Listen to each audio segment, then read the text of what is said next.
Hello viewers, welcome to my channel. ಇವತ್ತಿನ ದಿನ ನಾನು ಮಾಡ್ತಾ ಇರೋ ರೆಸಿಪಿ ಬಂದು ಹೋಳಿಗೆ ಒಬ್ಬಟ್ಟು, ಅಂದರೆ ಒಬ್ಬಟ್ಟು ಸಾರು, ಬದನೆಕಾಯಿ ಪಲ್ಯ, ಮಾವಿನ ಹಣ್ಣಿನ ಶೀಕರಣೆ ಮಾಡ್ತಾ ಇದ್ದೀನಿ. ಹೋಳಿಗೆ ಮಾಡೋಕ್ಕೆ ಮೊದಲು 1 ಗ್ಲಾಸು ತೊಗರಿಬೇಳೆ ತೊಗೊಂಡು 1 ಗ್ಲಾಸ್ ತೊಗರಿಬೇಳೆನ ನೀಟಾಗಿ 2 ಸಾರಿ ವಾಶ್ ಮಾಡಿಕೊಂಡು 1 ತಂಬಿಗೆ ನೀರು ಹಾಕಿ ಸ್ಟವ್ ಮೇಲೆ ಇವಾಗ ನಾನು ಬೇಯೋದಕ್ಕೆ ಇಡ್ತೀನಿ. ಅದನ್ನು ನೋಡಿ, ಈ ತಂಬಿಗೆಯಿಂದ 1 ತಂಬಿಗೆ ನೀರು ಹಾಕಿದ್ದೀನಿ. ಇವಾಗ ಅದಕ್ಕೆ ಮೈದಾ ಹಿಟ್ಟು ಕಲಿಸ್ಕೊಳ್ತಾ ಇದ್ದೀನಿ. ಒಂದು ಮೂರು ಕಪ್ ನಾನು ದೊಡ್ಡ ಬೌಲಲ್ಲಿ 3 ಬೌಲು ಮೈದಾ ಹಿಟ್ಟು ಮತ್ತು ಒಂದು ಅರ್ಧ ಸ್ಪೂನು ಸಾಲ್ಟ್ ಹಾಕ್ಕೊಂಡಿದ್ದೀನಿ. ನೀರು ಹಾಕ್ಕೊಂಡು ಮೃದುವಾಗಿ ಹದವಾಗಿ ಅದನ್ನು ಕಲಿಸ್ಕೊಂಡು ಒಂದು ಪಕ್ಕದಲ್ಲಿ ನಾನು ಇಟ್ಕೊಳ್ತೀನಿ. ಎಣ್ಣೆ ಹಾಕ್ತೀನಿ. ಆಮೇಲೆ ಎಣ್ಣೆ ಹಾಕಿ ನೀಟಾಗಿ ಕಲಿಸ್ಬಿಟ್ಟು ಒಂದು ಸೈಡಲ್ಲಿ ಇಡ್ತೀನಿ. ಎಲ್ಲ ಅಡುಗೆ ಆಗೋ ಅಷ್ಟೊತ್ತಿಗೆ ಮೈದಾ ಹಿಟ್ಟು ಚೆನ್ನಾಗಿ ನೆನ್ಕೊಳ್ಳುತ್ತೆ.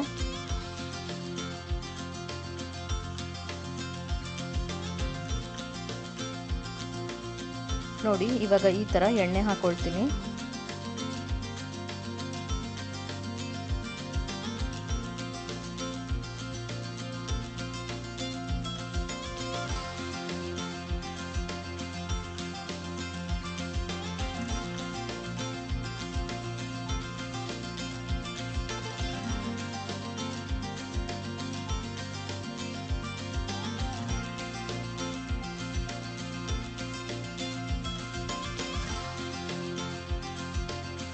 ಒಂದು ಒದ್ದೆ ಬಟ್ಟೆ ಇಲ್ಲ, ಒಂದು ತಟ್ಟೆ ಮುಚ್ಚಿಟ್ಬಿಟ್ರೆ ಆಯಿತು.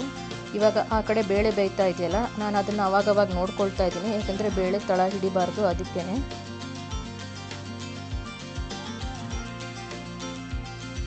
ಆಮೇಲೆ ನೋಡಿ, ಶೀಕರಣೆ ಮಾಡೋದಕ್ಕೆ ಮಾವಿನ ಹಣ್ಣು ತೊಗೊಂಡಿದ್ದೀನಿ. ಅದು ನೊರೆ ಬಂದಾಗ ಬೇಳೆ ಮೇಲೆ ಅದನ್ನು ಆ ಥರ ತೆಗಿತಾ ಬಿಸಾಕ್ಬಿಡ್ಬೇಕು, ಚೆಲ್ಬಿಡ್ಬೇಕು ಅದನ್ನು ತೆಗೆದು.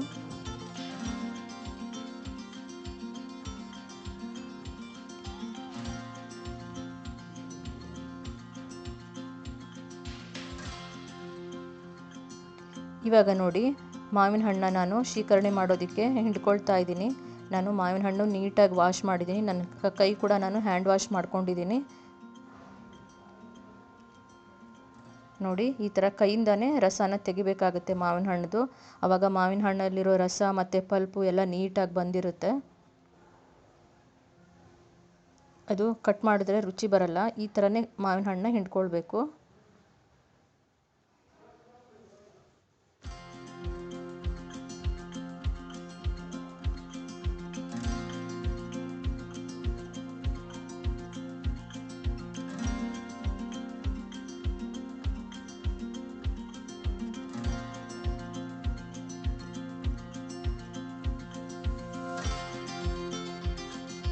ನೋಡಿ, ಮಾವಿನ ಹಣ್ಣು ಶೀಕರಣೆಗೆ ರೆಡಿ ಆಯಿತು. ಇದಕ್ಕೆ ಎಷ್ಟು ಬೇಕಷ್ಟು ಬೆಲ್ಲ ಹಾಕಿದ್ದೀನಿ, ಏಲಕ್ಕಿ ಪುಡಿ ಹಾಕಿದ್ದೀನಿ. ಇವಾಗ ಒಂದು ಸಾರಿ ನೀಟಾಗಿ ತಿರುಗಿಸ್ಬಿಟ್ಟು ಒಂದು ಪಕ್ಕದಲ್ಲಿ ಇಟ್ಬಿಡ್ತೀನಿ. ನೀವು ಬೇಕಾದರೆ ಸಕ್ಕರೆ ಬೇಕು ಅಂದರೆ ಸಕ್ಕರೆ ಹಾಕ್ಕೊಳ್ಬೋದು. ನಾನು ಬೆಲ್ಲ ಹಾಕ್ಕೊಂಡಿದ್ದೀನಿ. ಇವಾಗ ಮಾವಿನ ಹಣ್ಣಿನ ಶೀಕರಣೆ ರೆಡಿ ಆಯಿತು.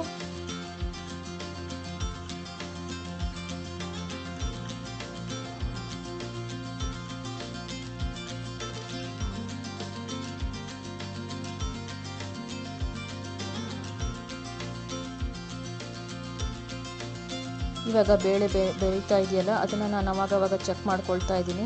ಯಾಕೆಂದರೆ ತೊಗರಿಬೇಳೆ ಬೇಗ ಬೇಯ್ದುಬಿಡುತ್ತೆ, ಅದಕ್ಕೇ. ಇನ್ನು ಸ್ವಲ್ಪ ಬೇಯಬೇಕದು.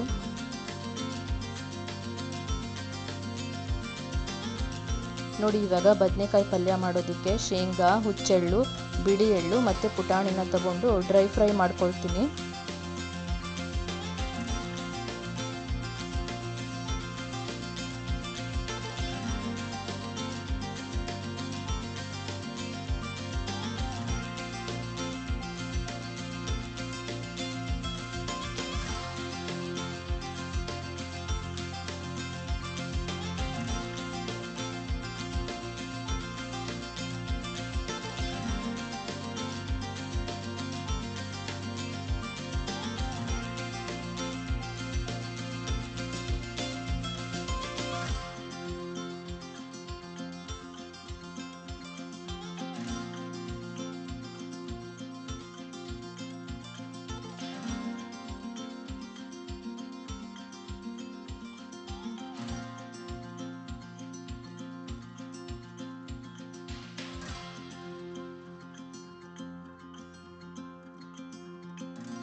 ಇವಾಗ ನೋಡಿ ಬೇಳೆ ಕಟ್ಟನ್ನ ನಾನು ಬಸ್ಕೊಳ್ತಾ ಇದ್ದೀನಿ.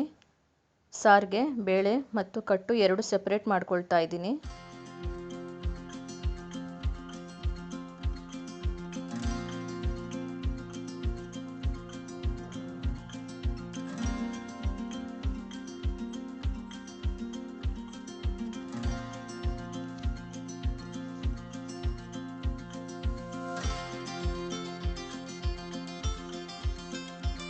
ಇವಾಗ ಹುರಿದಿರೋ ಬದನೆಕಾಯಿ ಮಸಾಲೆನ ನಾನು ಪೌಡ್ರ್ ಮಾಡ್ಕೊಳ್ತೀನಿ. ಆಮೇಲೆ ಇದು ಬೆಲ್ಲ, 1 ಲೋಟ ಬೆಲ್ಲ, 1 ಲೋಟ ತೊಗರಿ ಬೇಳೆಗೆ 1 ಲೋಟ ಬೆಲ್ಲ ಹಾಕ್ಕೊಳ್ತಾ ಇದ್ದೀನಿ.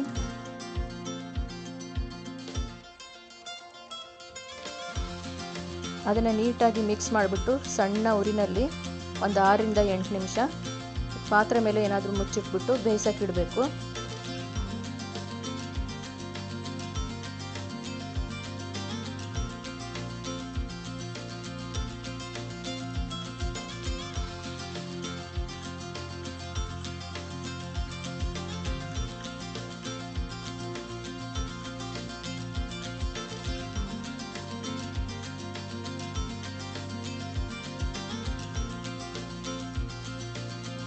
ಇವಾಗ ನೋಡಿ ಇಲ್ಲಿ ಒಂದು ಫ್ರೈ ಪ್ಯಾನ್ ಇಟ್ಕೊಂಡಿದ್ದೀನಿ ನಾನು ಬದನೆಕಾಯಿ ಪಲ್ಯ ಮಾಡೋದಕ್ಕೆ ಅಂತ. ಇವಾಗ ಎಣ್ಣೆ ಹಾಕ್ತಾ ಇದ್ದೀನಿ.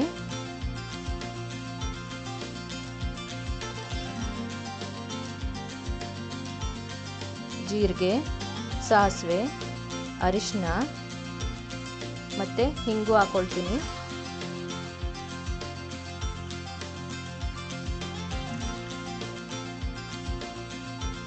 ಆಮೇಲೆ ಈರುಳ್ಳಿ, ಕರಿಬೇವು, ಟೊಮೊಟೊ ಹಾಕಿ ಫ್ರೈ ಮಾಡ್ತೀನಿ.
ನೋಡಿ ಇವಾಗ ನಾನು ಬದನೆಕಾಯಿಗೆ ಅದೇನು ಫ್ರೈ ಮಾಡಿದ್ನೆಲ್ಲ ಮಸಾಲೆ ಅದನ್ನು ಹಾಕಿದ್ದೀನಿ. ಆಮೇಲೆ ಅದಕ್ಕೆ ಸ್ವಲ್ಪ ಗ್ರೇವಿಗೆ ಅಂತ ನೀರು ಹಾಕ್ಕೊಳ್ತಾ ಇದ್ದೀನಿ.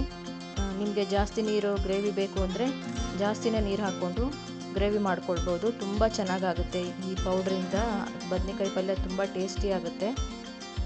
ಆ ಕಡೆ ನಾನು ಬೇಳೆ ಇಟ್ಟಿದ್ದೀನಿ, ಬೇಯ್ತಾ ಇದೆ. ನೋಡಿ ಬೇಳೆ ಮತ್ತು ಬೆಲ್ಲ ಎರಡು ಬೆಂದಿದೆಯಾ ಅಂತ ಮತ್ತೆ ನಾನು ಚೆಕ್ ಮಾಡ್ತಾ ಇದ್ದೀನಿ. ಇವಾಗ ಹೂರ್ಣ ಮಾಡ್ಕೊಳ್ಳೋದಕ್ಕೆ ಇದು ರೆಡಿಯಾಗಿದೆ. ಇವಾಗ ಇದು ಸ್ವಲ್ಪ ತಣ್ಣಗಾದ್ಮೇಲೆ ನಾನು ಮಿಕ್ಸಿ ಜಾರ್ಗೆ ಹಾಕ್ಕೊಂಡು ಹೂರ್ಣ ಮಾಡ್ಕೊಳ್ತೀನಿ. ನೋಡಿ ಬದನೆಕಾಯಿ ಪಲ್ಯ ಈ ಥರ ತುಂಬ ಚೆನ್ನಾಗಿ ರೆಡಿ ಆಗುತ್ತೆ. ಆಮೇಲೆ ನೀವು ಇನ್ನೂ ಸ್ವಲ್ಪ ನೀರು ಬೇಕಂದರೆ ಹಾಕ್ಕೊಳ್ಬೋದು. ಬದನೆಕಾಯಿ ರಸ ತುಂಬ ಚೆನ್ನಾಗಾಗುತ್ತೆ. ನೋಡಿ ಹೋಳಿಗೆ ಮಾಡೋದಕ್ಕೆ ಒಣಕೊಬ್ಬರಿ, ಗಸಗಸೆ, ಚಕ್ಕೆ, ಲವಂಗ, ಏಲಕ್ಕಿ, ಅರ್ಧ ಸ್ಪೂನು ಕಾಳು ಮೆಣಸು ಮತ್ತು ಗುಂಟೂರು ಮೆಣಸಿನ್ಕಾಯಿ ತೊಗೊಂಡಿದ್ದೀನಿ. ಅದನ್ನು ಒಂದೇ 1 ಟೀ ಸ್ಪೂನು ಎಣ್ಣೆ ಹಾಕ್ಬಿಟ್ಟು ನಾನು ಮಸಾಲೆ ಎಲ್ಲ ಫ್ರೈ ಮಾಡ್ಕೊಳ್ತೀನಿ. ಇದು ಒಬ್ಬಟ್ಟಿನ ಮಸಾಲೆ, ಒಬ್ಬಟ್ಟು ಸಾರಿಗೆ ಹಾಕೋ ಮಸಾಲೆ ಇದು.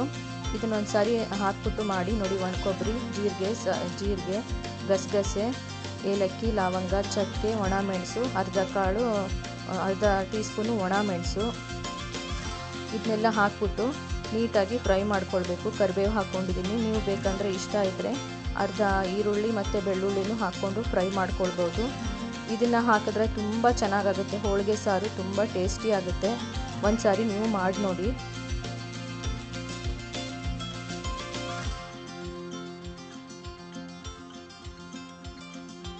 ನೋಡಿ ರೆಡಿ ಆಯಿತು, ಫ್ರೈ ಆಯ್ತು. ಈಗ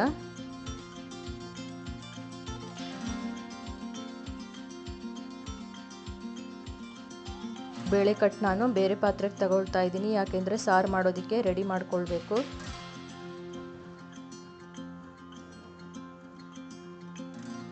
ಆಮೇಲೆ ಅದಕ್ಕೆ ಒಂದು ನಿಂಬೆ ಹಣ್ಣು ಗಾತ್ರದಷ್ಟು ಹುಣಸೆ ಹಣ್ಣು ಹಾಕ್ತಾ ಇದ್ದೀನಿ. ನಾನು ಟೊಮೊಟೊ ಹಾಕಲ್ಲ ಇದಕ್ಕೆ ಸಾರಿಗೆ. ಹುಣಸೆ ಹಣ್ಣನ್ನ ನೀಟಾಗಿ ಕಿವುಚ್ಬಿಟ್ಟು ಅದರ ರಸ ತಗೊಂಡು ಕಟ್ಟು ಏನಿದೆಯಲ್ಲ ಬೇಳೆ ಕಟ್ಟು ಅದಕ್ಕೆ ಆ ರಸನ ಹಾಕ್ತಾ ಇದ್ದೀನಿ.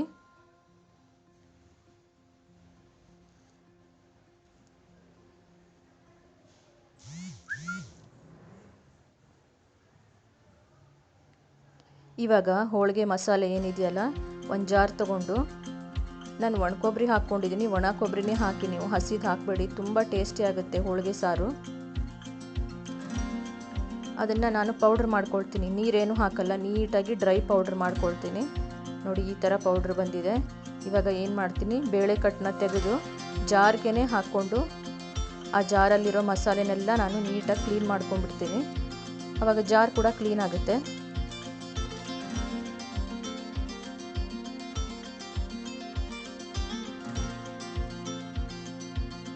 ನೋಡಿ ಅಷ್ಟೇ, ತುಂಬ ಸಿಂಪಲ್.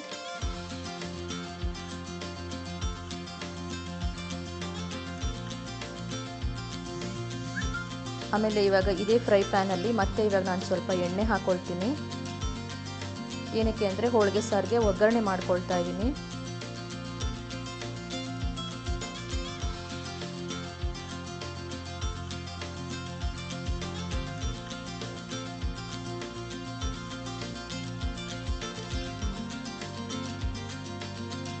ಹಿಂಗೆ ಹಾಕ್ಕೊಂಡಿದ್ದೀನಿ. ಜೀರಿಗೆ, ಸಾಸಿವೆ, ಕರಿಬೇವು ಮತ್ತು ಒಣಮೆಣಸಿನ್ಕಾಯಿ ಹಾಕ್ಕೊಳ್ತೀನಿ.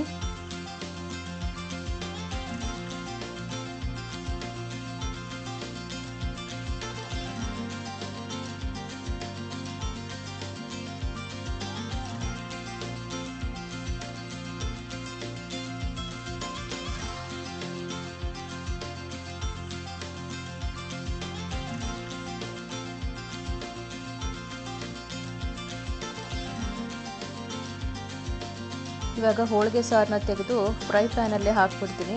ಆವಾಗ ಘಮ ಘಮ ಅಂತ ಇರುತ್ತೆ ಸಾರು, ತುಂಬ ಚೆನ್ನಾಗಿರುತ್ತೆ. ಆಮೇಲೆ ತವಾನೂ ಎಲ್ಲ ಕ್ಲೀನ್ ಆಗಿಬಿಡುತ್ತೆ.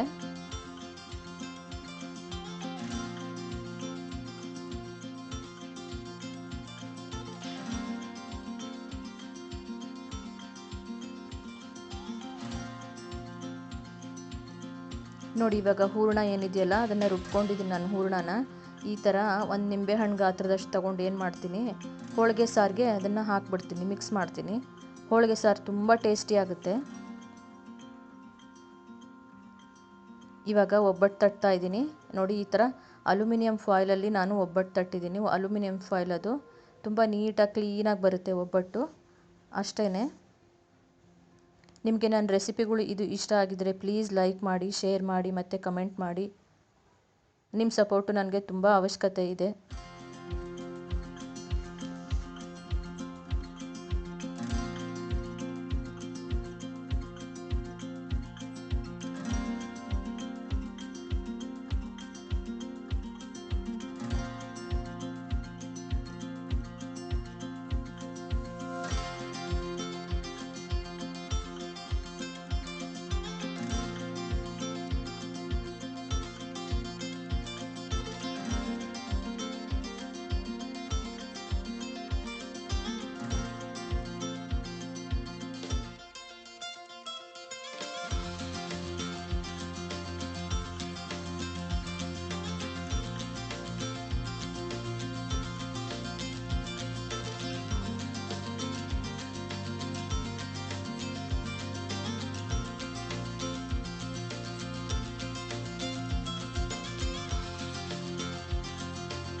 ಮತ್ತು ಮುಂದಿನ ರೆಸಿಪಿನಲ್ಲಿ ಮತ್ತೆ ಸಿಗ್ತೀನಿ.